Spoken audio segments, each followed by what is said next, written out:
Bismillahirrahmanirrahim. Assalamualaikum and a very good evening to everyone. Today I will discuss the chapter 6 on the tertiary sector. So in our previous discussion, we have discussed the chapter 4 on the primary sector and also chapter 5 on the secondary sector. So today this is a continuation from the past discussion where we try to look at the tertiary sector as the most significant sector in our economy.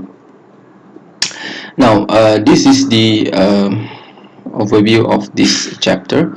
So this chapter is divided into two sections. First is public sector and secondly is private sector. Under the private sector, we try to look at the tourism sector and also banking and finance. Obviously, we want to focus on these two subsectors because only on these two sectors because they are the most significant sector in service sector in specific under the private sector. So this is the lesson plan of this chapter. So you will see the things that will be discussed in this chapter. Mostly on public sector, we try to look at the background and trend of the government budget and also the public finance reform to improve our government fiscal situation.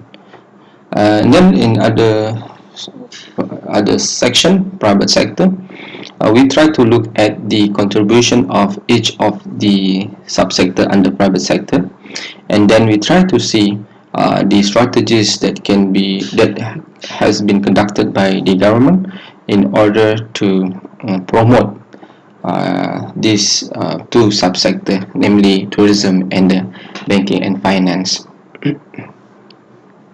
So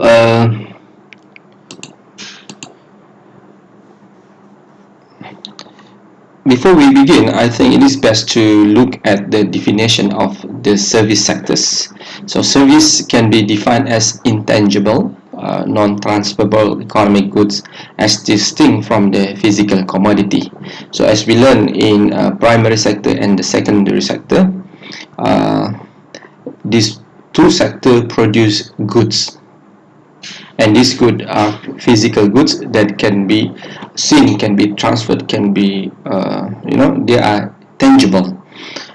But in service sector, normally we are talking about something that we cannot see. That what we call the service. So this service mostly divided into two. First is the intermediate service, and secondly is final service. So the intermediate service and also final service are provided by either the government or the private sectors. So here is an example of the subsector of tertiary sector. For example, here you have transport, storage and communication, insurance and banking, including finance, real estate economy, where we try to do investment in real property, and also we have a business services. As for the final services, these are example of the services, including the utilities. So these are the utilities. Then we have the wholesale and retails, hotel and restaurant, and so on and so forth. The two economic agents that are responsible in delivering the services, called the public sector and private sector, definitely contradict to each other in terms of the objective, okay, in terms of the implementation. Okay, for example, the public sector, the Malaysian public sector was previously known as the Malaysian Civil Service. Okay, and it is divided into three. First is called the federal government, then we have the state government and also the local government. Okay, so Mostly the on the top of this list is the federal government, and it is followed by state, and of course lastly is the local government. On the private sector, they are another economic agent where they are owned by individual or the corporation, where totally free from the government. Okay, and the objective, of course, is to maximize profit. In public sector, the objective is to improve the welfare of the uh, public or the people. So these are example of the company that call the private sector. So we have Nestle, Bonia, Astro, so on and so forth. As for the government, you have, for example, Ministry of Finance, Ministry of Higher Learning Education, okay, and so on and so forth. So this is just to show you that they are two different entity, but they are giving services to the public. So you can see that you can compare between these two economic agent, okay, public sector versus private sector, in terms of their objective. Here, public, of course, to provide the public goods, under the private sector to provide the good, but based on the profit. Okay, as you work in public sector, you are not badly affected by this recession. Okay, but in private sector, you are vulnerable to the economy recession. Okay, for example, currently when COVID-19 struck Malaysia, then that affect the what we call the sustainability of the private sector to do the investment. Okay, and then you can do comparison between these two by looking at this slide. So let's talk about the first one, the government. Okay, it is important to know that government are responsible to deliver the budget. Okay, so every October, the government will table the budget. Okay, so the budget consists of federal government budget consists of two things. First is called the government revenue, and secondly it is called government expenditure. So the government revenue can be generated through the tax collection and also non-tax collection. Now what we are going to do with this revenue, we need to spend it on the government expenditure, so it moves from here to here. Now on the government expenditure, it is divided into two. Okay, government expenditure, number one is operating expenditure and number two is development expenditure. So operating expenditure is a kind of expenditure that conducted by government to maintain the government department, for example, paying salary, all right, acquisition of assets. As for the development expenditure, it is expenditure that conducted by government in order to provide the public infrastructure. The physical infrastructure such as school, hospitals, so on and so forth. Now,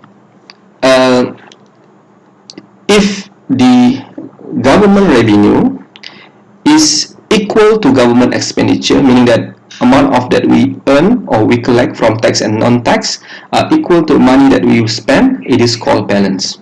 Okay, as for the surplus, here it happened when the government revenue, okay, the government revenue is higher than government expenditure, meaning that government collect too much taxes or non-taxes, but they don't spend all of them, so that's why you will have a surplus. As for the deficit, here the government revenue is less than the government expenditure, meaning that your government spend too much money, and that will lead to the debt, government debt, or in Bahasa we call it hutang. Okay, so this is how we explain the three economic budget that we have here. In the last 30 years ago, the government has experienced what we call the deficit budget. Okay, Rarely this government achieve the surplus, neither nor the balanced budget. Most of the time, we are experiencing the budget deficit. Why? Because this country is a developing country, so we need to spend more money, and in fact, we have difficulty to generate income or revenue. That's why we will have the budget deficit. So it says right there. When is the right time for you to spend more money but you collect less tax, that we call deficit budget? It is suitable during the recession, okay, or during the economic recession or deflation, okay. So this will actually stimulate the economy to have a better performance. Now in the event of economic what we call economic expansion, or we call it economic boom, sometimes called inflation, it is best for the government is to tax the people. So if we tax people, that's why the total tax or total revenue here increase. And by doing that, we tax people, that will actually demotivate the government to expand, to do the expenditure. So in this case, most of the time, the budget surplus are suitable to tackle the problem of what we call economic of inflation, or problem of inflation. Okay. As for the balanced budget, this is where we set the total revenue equal to total expenditure. This is the best situation when we decided not to change anything in economy. I mean, means that we are satisfied with the current economic condition, so we decided not to increase the tax or reduce the tax or change the government expenditure. So mostly this is the best for us to implement balanced budget when the economy nearly achieve the full employment. Now this is to show you the trend in our government budget for the last 10 years ago or 8 years ago. Now as you can see here, this actually represent this one represent the government revenue here, okay, and the dark one is actually represent the government expenditure, okay, government expenditure on operating, and the brown one, gray one actually represent the development expenditure. So as I said earlier, the operating expenditure plus development expenditure, it is called government expenditure. So you have to sum up and you have to compare this one with government revenue. If, as I said earlier, if the government revenue is higher than both combination of expenditure that we have here, then it is called surplus budget, and vice versa for the situation that we have other than that. Now,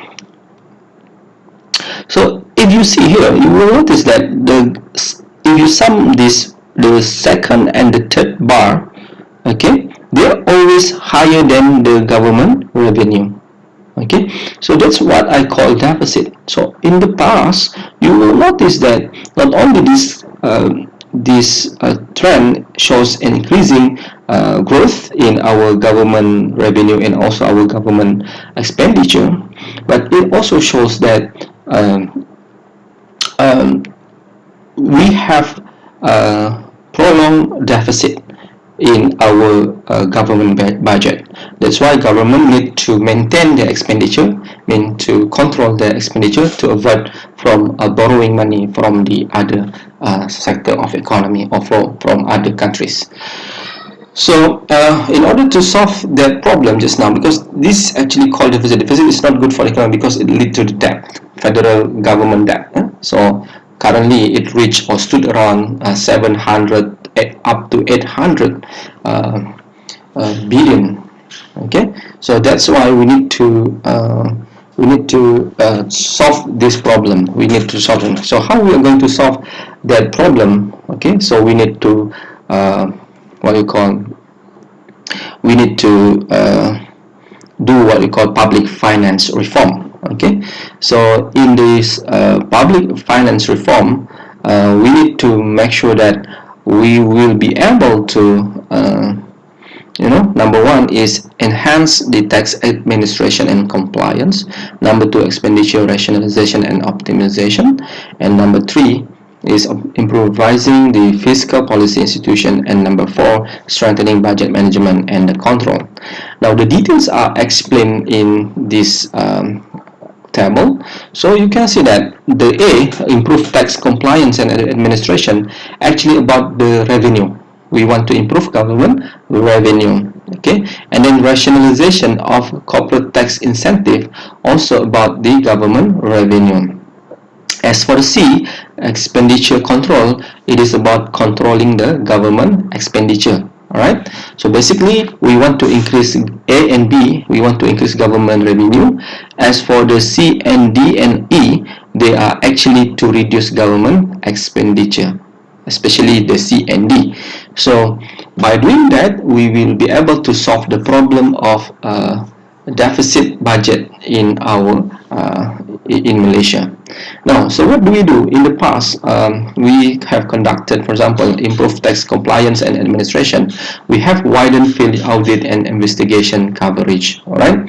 And then we have widening the tax base and so on and so forth. So let's say I take one of them, widening the tax base. So rather than tax certain people, we want to make sure that if possible, we want to tax every single layer of the economy, or every single person that should or pay eligible to pay the tax. So that's what we call it widening the tax base. Okay, so we don't want to narrow our tax on certain goods only or certain product only. So we want to make sure it is more broadening or widening. Okay, so about the widening field audit investigation, we want to do what we call tax investigation, especially those that run away from paying the tax. So this is one way that we can generate more money from collecting the tax, because some people, they are avoiding from paying the tax. Okay, but the rationalization of corporate tax, so we have here the step down from full to partial exemption. So rather than give them a full exemption, then we give the partial exemption. So this is a kind of safe for the government in terms of giving the incentive for the shipping income. And then review the incentive for promotion of investment. So I think we need to we need to be more focused on giving the incentive to those that really need the incentive, rather than giving it as one bulk or one large or package to the investors. Right? And then we have expenditure control. So we have this increase the sales for the rubber replanting, then cost effective funding mechanism, optimize asset utilization, so on and so forth. So basically all the things that we have here, we want to make sure that the government will start to control the expenditure. Okay, for example, cost effective funding mechanism.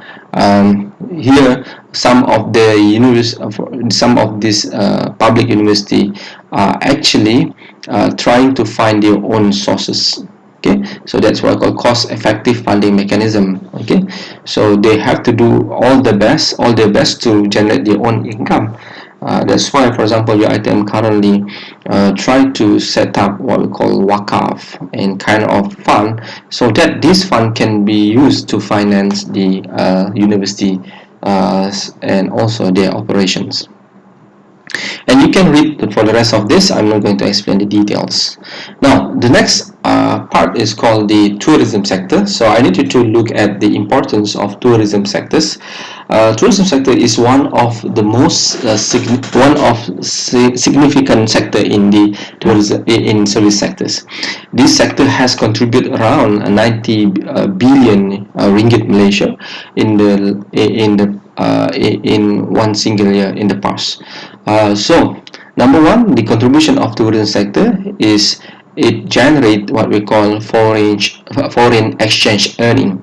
Now we can actually generate the foreign exchange earning through what we call tourism expenditure and the export and import activity that related to goods and service. Okay, for example, when the tourists come to Malaysia, obviously they will stay in Malaysia and they will spend money on certain goods and also services. Right? For example, staying in hotel require the visitors or the tourists to pay for the service. Okay, using the hotel, the restaurant, okay, transportation. So this is good for the economy in the sense that it generates an income to the economy. Okay, in the sense that they spend money, and that money actually become one of the sources to the government in terms of generating the foreign exchange. For example, let's say American this decided an American decided to visit Malaysia. Before he can come to Malaysia, of course he needs to have passport, and of course he has to book all the transportation and also the accommodation. Okay, and all this transportation and accommodation need to be paid in ringgit Malaysia. All right, but before they can exchange it for ringgit Malaysia, they need to use their US dollar. So that US dollar actually become a source of foreign exchange that held by the central bank. Okay, so central bank hold other foreign exchange except ringgit Malaysia, for example US dollar, US Singapore dollar, in order to maintain our ringgit Malaysia. Okay, number two, contribution to the government revenue. Okay, so a part of doing expenditure, they are the visitor or the tourist also are required to pay the tax. Okay, the taxes can be direct or indirect.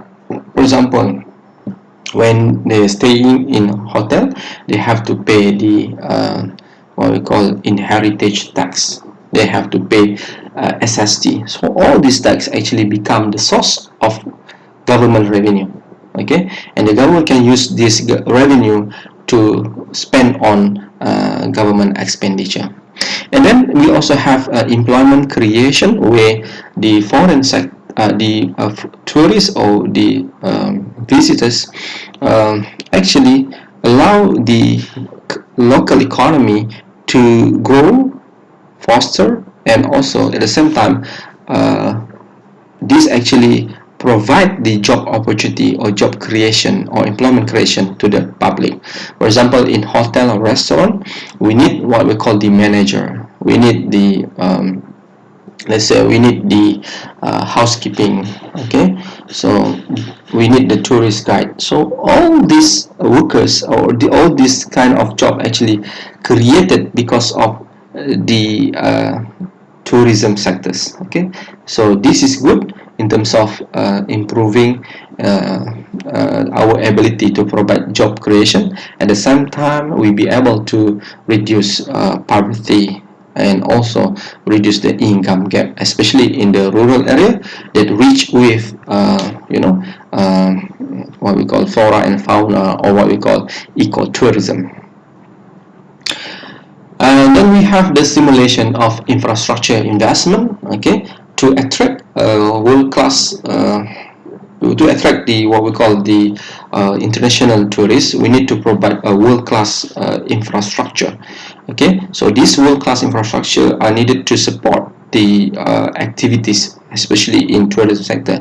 So the most important before they reach Malaysia is we need to provide them with the what we call the transportation. Okay, and also communication. Okay, only then once they reach Malaysia, they know about Malaysia, they can reach Malaysia, then we start to think about providing the what we call the accommodation, providing the what we call the some anything that we need to support the tourism activities, including in our case here is the the mall.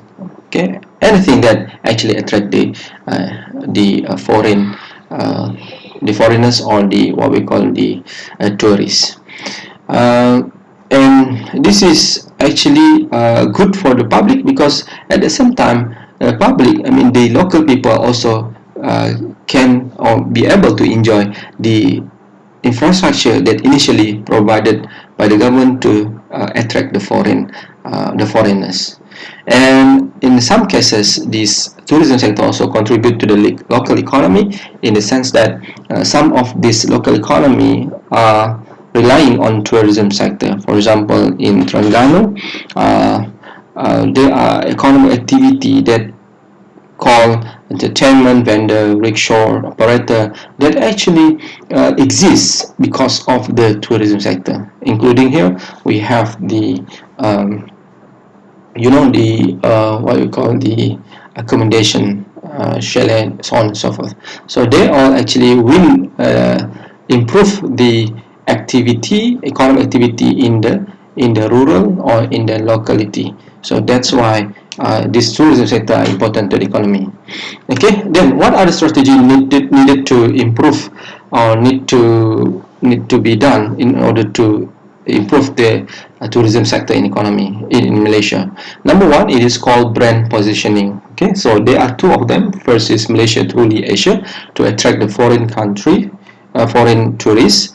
Unfortunately, in 2020, we have to cancel this promotion because of the COVID-19. And then we have a Cuti Malaysia, to attract the local or the domestic tourists. And recently, government decided to remove the what we call the movement order, control movement order across the state, in order to generate more activities, tourism activity in Malaysia. Okay, so brand itself is very important, because other country in this world, they are better than Malaysia in terms of their product. So we need to brand ourselves. The branding itself to represent Malaysia is actually can represent the Asia. For example, you look at Thailand. Okay, they have the floating market. Okay, Indonesia have the if I'm not mistaken, Candi Borobudur, and many more. So Danau Lake Toba. So it is very unique, and of course we are competing with them. So that's why we need to brand. We need to brand ourselves in order to attract the foreign tourists, because Asia is a big and vast country. All right, so we need to position ourselves. Number two is tourist product and promotion. So here, promotion: visit Malaysia 1994, Malaysian Formula One Grand Prix. Actually, it is no longer available in Malaysia. Then we have the lead tour di Langkawi, shopping carnival, or year-end sales, YES, yes, and also Lima Langkawi International Maritime Aerospace. So this is what we call the promotion. As for the product, we have a product such as educational tourism, ecology tourism, agro-tourism or agriculture tourism, and sport-related activities. In terms of accessibility, I think it is important for us to improve the foreign accessibility to Malaysia. So this can be improved by providing airlink, okay, such as by Malaysia Airlines, or low budget aircraft such as AirAsia, with a new destination. All right. So these allow foreigners to visit Malaysia, given that it is more cheaper now to reach Malaysia with, for example, low budget AirAsia. So, and also this can be, in addition, this can be improved by provide first class land and sea transportation, especially in the area that we can see the potential. For example, area in Sabah, Sarawak, that full with flora and fauna, what we call the product. Ensuring the comfort, safety, and security in tourism are also important, because Malaysia is a vast country that's surrounded by the sea. So we need to make sure that the tourists feel comfort and they feel safe. In this case, We, for example, in Sabah, we have established that we call ESCOM. Okay, so these armed force personnel are responsible protecting the Malaysia offshore from from the foreign invaded or invasions, such as from the pirate or any what we call the foreign trade. So this actually will make sure that they feel safe and they feel that they want to come again in Malaysia. Okay, in terms of comfort, I think we're talking about the infrastructure that we provide. And strategic alliance enhancing international cooperation is just a promotion or collaboration with other countries or anything, any institution in order to promote Malaysia. For example, Alibaba, okay, Cardiff City FC. Okay, most of them actually promoting Malaysia by using Malaysia as a brand, as a brand in their daily activities. So this is good in order to introduce Malaysia to foreign country. Okay, the last but not least is actually financial system infrastructure. The last part of this syllabus, the last part of this chapter. So this is the structure where in Malaysia the financial system are divided into two: financial institution and financial market. So financial institutions are divided into two: banking system and non-banking system. Okay, non-banking financial intermediaries. So all commercial bank, okay, finance company, Islamic bank that we call banking institution, along with what we call the bank negara, and also discount houses. They belong to banking system. Okay, they are regulated by the BAFIA. Okay, Banking and Financial Institution Act. As for the non-financial intermediaries, we have what we call the EPF or KWSP. We have insurance company, including Takaful. Okay, Development Finance Institution (DFI), such as MBSB, right? So, and also the corporation. Okay, we have National Saving Bank, or namely also known as Bank Simpanan Nasional. So this is not a commercial bank. They are regulated under different act that they call Corporation Act. That's why they belong to non-bank financial intermediaries. Okay, and these financial institutions, they are operating in different financial market. Some of them are operating in money and foreign exchange market. Okay, money and foreign exchange, and some of them are operating in capital market. Okay, and of course some of them are operating in derivative or commodity market, and rarely only few of them that operating in offshore market. Okay, especially attracting the foreign investors. Okay, so I think I don't have to explain the details of this. You can read it from somewhere, I mean from other courses about the financial market in Malaysia. Now, why they are important? Of course, they generate economic growth through the investment. Okay, banking and financial institution doing very well in significant investment in Malaysia, in the sense that they are doing the FDI. All right, they are buying assets, they are investing on capital or also in the physical assets. And number two, they are providing the employment to the locals. For example, let's say we're talking about the banking. You have the manager, you have the executive, you have every single one in the banking institution that actually benefited from these sectors.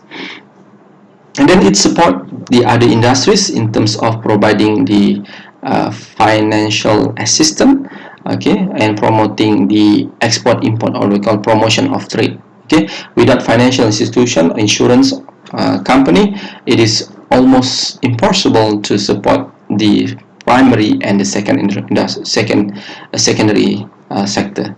Okay, and it also bring balanced development in the rural and urban area, because through the banking and finance finance industry, it allows us to bring investment in some other area or some part in Malaysia, especially in the rural area.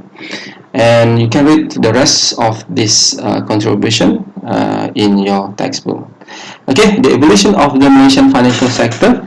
I think this is just a history about or the phases or the what we call the trend in industrial sectors, in these sectors, financial sectors or banking sectors for the past 40 years. All right. So I think you can read on your own. Okay. But somehow we can say that now Malaysia are controlled by only few bank, and most of these banks are very strong in terms of the services and also in terms of their assets capabilities. Okay. So I think that's it for this discussion.